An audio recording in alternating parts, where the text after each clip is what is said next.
Hello, everybody. I'm Lisa Rose of Truly Living with Lisa Rose, and today I wanted to talk about the energy of planning. And I thought I would share some ideas with you about planning. Maybe it'll inspire you to plan in a different way or to stop avoiding planning. And what I want to share with you tonight is a couple of things. I want to share the concept of planning as a form of energy. And I'm also going to be sharing with you the energy of planning and how it benefits you, and also the results of planning as a form of energy work. And at the end, I'm going to share with you a couple of planning tools that I love using and that I used this year for planning in 2017. So welcome to the energy of planning. So let's get started. Planning as a form of energy. Let's first talk a little bit about Universal Energy 101. Everything is made up of energy. Everything has energy, is made up of energy. And everything is connected to each other through energy, right? I think of this huge energetic field that everything is connected and plugged into as the universe, right? Or the collective universe. All the energy collected in one field of energy. And I want to start by telling you that I believe that what you think is more important than the actions that you take or what you say, right, towards creating your goals. So what you think is more important than what you say, and it's also more important than what you do, right, on an energy level. It all starts with thinking, and that's going to be the centerpiece of my talk tonight, is about the energy of thinking. Your thoughts will materialize more quickly than your actions toward your goals. So let me just repeat that. Your thoughts will materialize more quickly than the actions that you take toward your goals. And everything starts with thinking with the seed. Without a seed, there's no plant. Without a seed, there's no tree. And thinking is the seed to manifesting. So if you think you won't get a new client this week, you probably won't. If you think your project won't launch this quarter, the universe will probably deliver blocks to make that happen for you too. It all starts with your thinking. Planning, right? So the act of planning, it's often just a dump or a download of everything that's like floating around in our minds that we're holding on to, and we download it or dump it into some sort of organizational form that we try to make sense of. And that particular organization often includes things that I call shoulds and supposed tos. I should have did this. I'm supposed to do that, right? These things, the shoulds and supposed tos, these actually have a negative vibe. It's negative. It's a negative form of energy. And just a little sidebar here about negative and positive energy. Negative energy isn't evil. It's just energy that isn't in service to you. And positive energy is not necessarily good, although, it's not good in the angelic form versus the devil, angel-devil context. But it's good in the form that it's serving you. It's serving you well.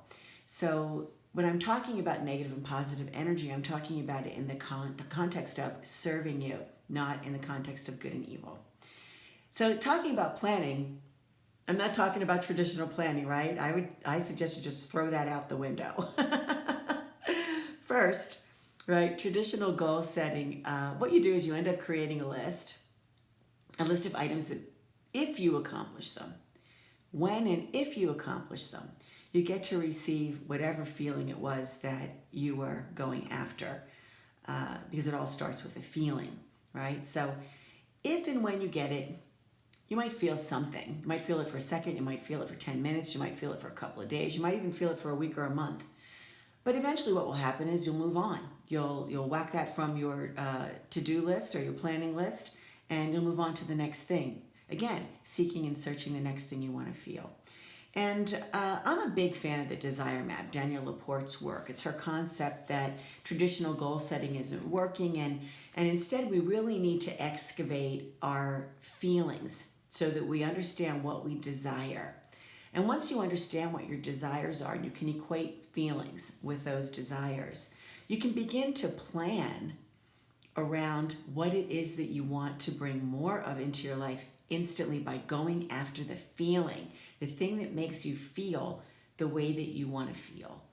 And once I started desire mapping, everything sort of changed for me. Everything that I do or that I plan lines up first with, does it bring me more of how I want to feel, or doesn't it?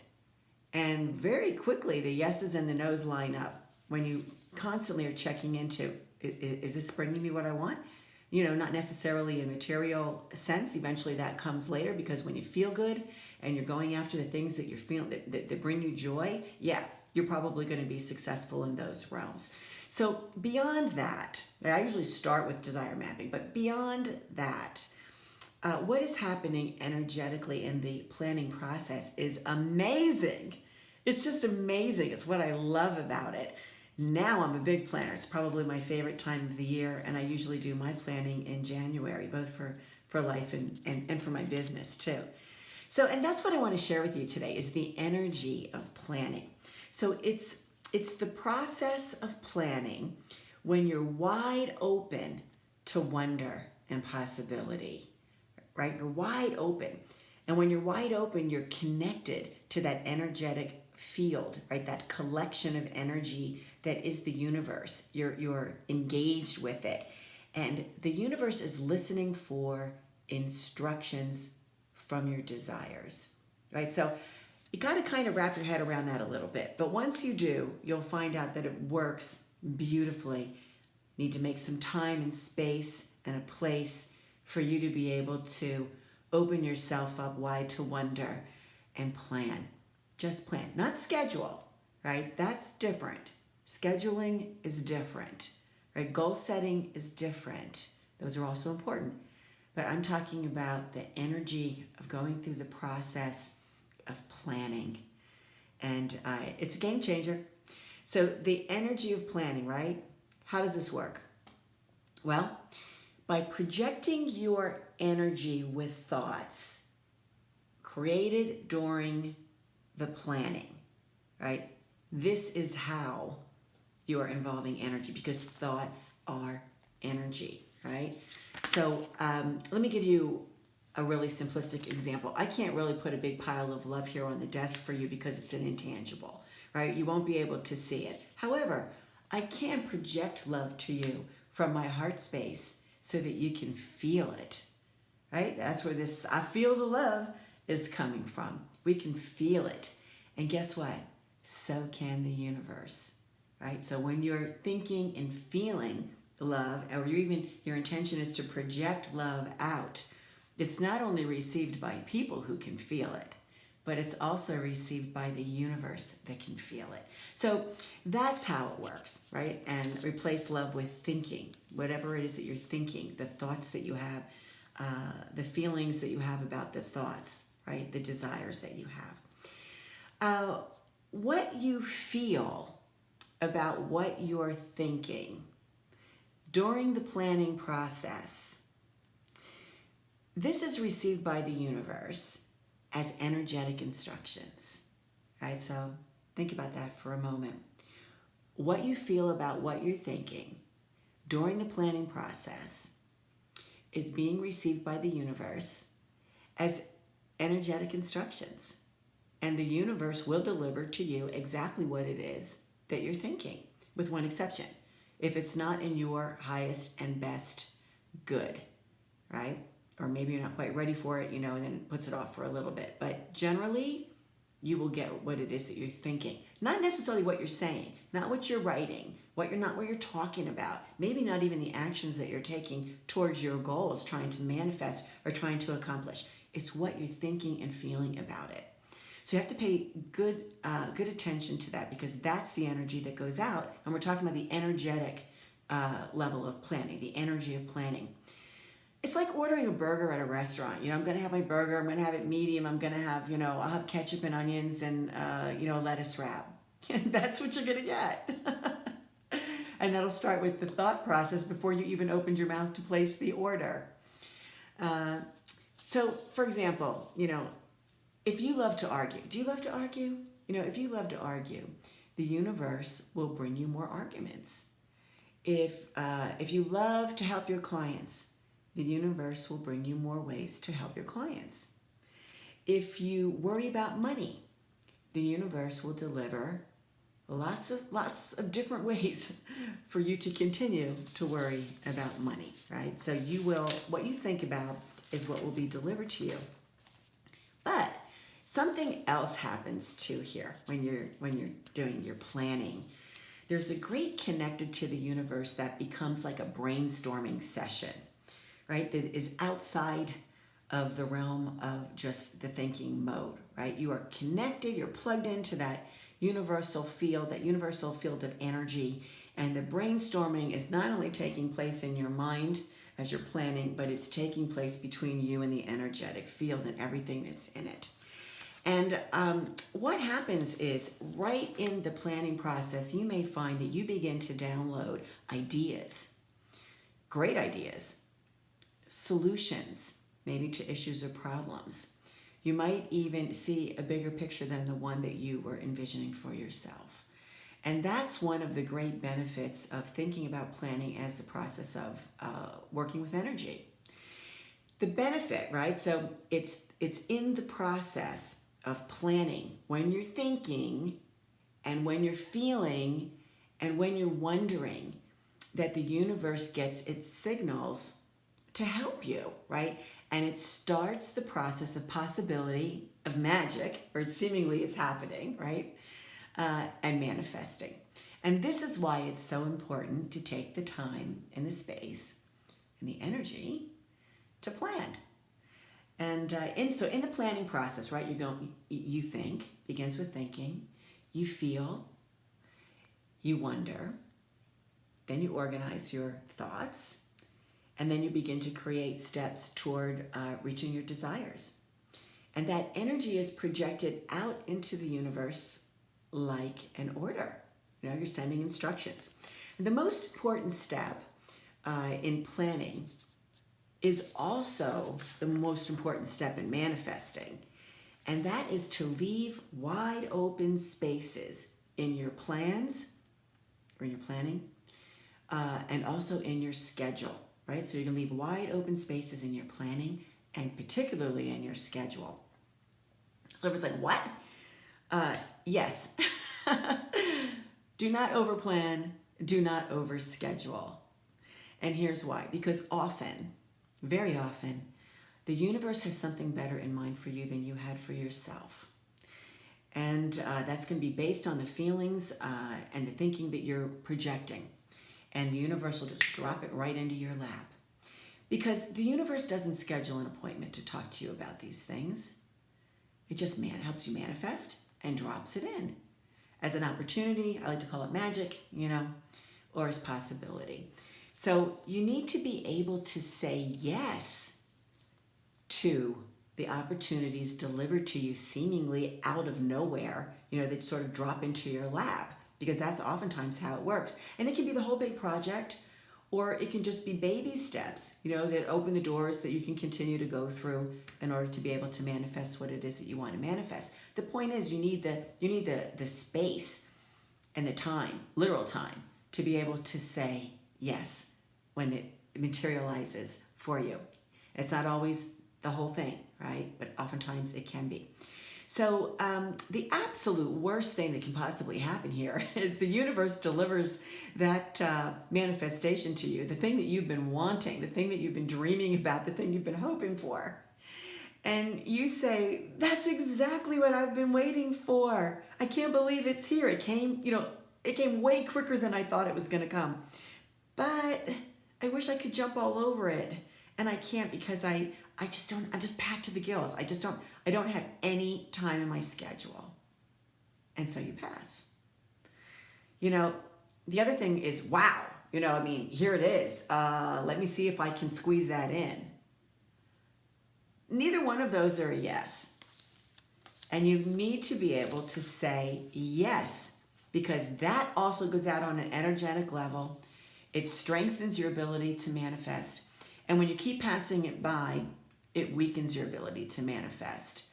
In essence, what happens is the universe ends up delivering that magic to somebody else who did leave space and time for that opportunity in that moment Doesn't mean that you won't get it again, but it's in that moment, right? Because things are delivered very quickly. So the results of planning as a form of energy work, you quickly sort out the negative from the positive energy with an awareness of what you think and how you feel during the planning process. It just sort of all sets itself up right there in the planning process. And the shoulds and supposed tos, they tend to lose some of its power, in the face of desire. You project what it is that you're thinking and feeling so that the universe can jump and get a head start in manifesting for you or with you. You create opportunities and possibilities and magic, right, towards getting exactly what it is that you want, or getting something even better than you thought of in the first place, right? So that's really wonderful when that happens. So give that a try, try some planning, real planning, not scheduling, but planning and opening yourself up, to wonder. I wanted to share with you some of my favorite planning tools that I am using in 2017. And I always start, I told you about the desire map, so I tend to do my core desire feelings and I start with that. But then I go to this. I usually go to Leonie Dawson's books. Just love these. She has one for life and one for business. I'll put the links in below so that if you want to access these, you have a link to go to. And one of my favorite things about this book, well, there's actually, two that I want to share with you. Look how colorful it is, right? She likes to be creative and gives you tons of resources, but it's not black and white or a tablet or a PDF. And sometimes you're so sick of looking at your computer and seeing that white glare that this is such a joy to see color and shape and form together with a lot of prompts. And a couple of things that I love. I'll just show you a couple of things. Here was the 100 things to do, right? It's an opportunity on the pages to write 100 things. And I can usually whip off about maybe 50 off the top of my head. And this is where I dream and I think and I wonder and I fantasize and what if? What if I could do this? This would be great. So I put it down. I don't hold myself back with the question of, is it possible? Can I do it? Can I accomplish it? I don't even think about that part of it because I'm getting after the feelings of how it is I want to feel if I could actually do this, right? And they're usually joyful and happy and they're really positive feelings, and that's what I want to send out to the universe. And you would be surprised, as I am every year when I do this, how quickly the things start to manifest. Like, for example, I have on my list this year, learn to sing, learn to play piano, learn Italian, read more books, sell my art inventory. I used to be a private art dealer and I've got a ton of artwork that I'm going to release shortly. Create my dream office. Live in Europe for longer periods of time. Visit my friends in Northern California. Listen to some new music. Meet some new people. Take long walks. And already, in just a matter of a few weeks, and I believe that it's as a result of the energy of doing this, I have already read 2 books in January. It's not even over. I've found a way to begin to release and sell my art inventory that benefits a charity. I've made plans to spend more time and live in Europe this year. I've met 3 or 4 new people between last week and this week. And I've been listening to some new music that's been referred to me by, some of these new people. So it's already happening, it's already happening. And I got 100, almost 100 other opportunities here. So the other thing I do is this was a prompt in this book, is because I'm an intuitive, I pull an oracle. So I have a variety of different types of card decks that I have, uses divination decks that I've attuned to me. And so, for example, I pulled the oracle reading here for January, and it says, ask for what you need and allow the unseen forces in the universe to guide you to what is best or better than you desired. Do not force anything to happen. And so that's my guide for January, and that's pretty much right on the money. So that's one source that I start with that allows you to wonder and plan and dream and, change your vibe into possibility. The other one that I love is Danielle Laporte's The Desire Map Planner. And I love it because this is really about checking in with how do you want to feel? How do you want to feel? What are your desires? Who are you at soul level? You know, there's prompts in here like the soul prompts, like what in your heart feels right in this moment? And then you say, today my heart feels. You know, what in your soul feels like you need to stop doing it? It's too heavy. What is it that you feel gratitude towards that is expanding you? And what are the things that you want to change? You know, and it goes on and on. And this really keeps me centered in how it is that I want to feel. And it doesn't take a lot of time. I just jot it down in a particular routine. When I'm trying to organize when I'm trying to take my plans and put it into goal setting and breaking that down in a schedule, I use that passion planner. I just love this. I fell in love with this last year.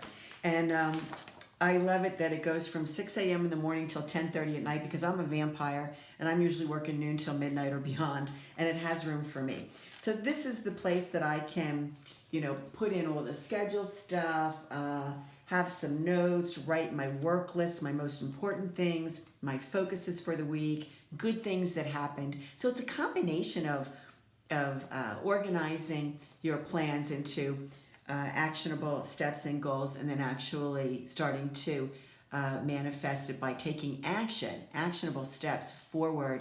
And this is a way that I can take it out of my head, get it on here, and then I freed myself up for more thinking and wondering and connecting to the universe at large. So this is a great tool for me as well. And when I really want to get down to details, I use a year in reverse.